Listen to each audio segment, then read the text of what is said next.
Mark 16 verses 1. When the Sabbath was over, Mary Magdalene, Mary the mother of James, and Salome purchased sweet-smelling spices, so that they might go and anoint him. Verse 2. Very early on the first day of the week, they came to the tomb when the sun had risen. Verse 3. And they were saying to one another, Who will roll back the stone for us from the entrance of the tomb? Verse 4. Looking up, they saw that the stone had been rolled away, though it was extremely large.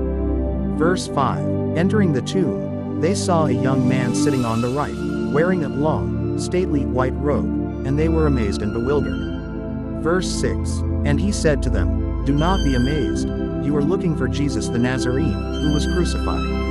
He has risen, he is not here.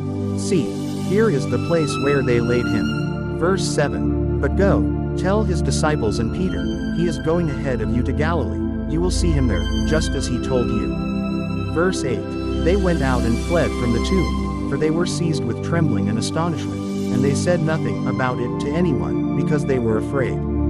Verse 9. Now Jesus, having risen from death early on the first day of the week, appeared first to Mary Magdalene, from whom he had cast out 7 demons. Verse 10. She went and reported it to those who had been with him, while they were mourning and weeping. Verse 11. When they heard that he was alive and had been seen by her, they did not believe it.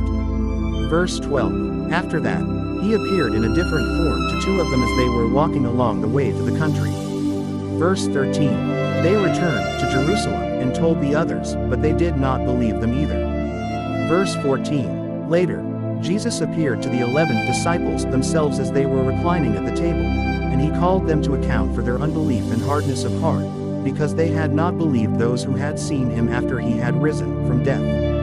Verse 15. And he said to them, Go into all the world and preach the gospel to all creation.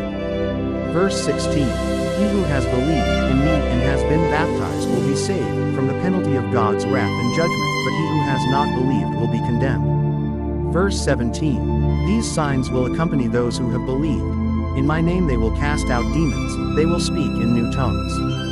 Verse 18. They will pick up serpents, and if they drink anything deadly, it will not hurt them. They will lay hands on the sick, and they will get well. Verse 19. So then, when the Lord Jesus had spoken to them, he was taken up into heaven and sat down at the right hand of God. Verse 20. And they went out and preached everywhere, while the Lord was working with them and confirming the word by the signs that followed.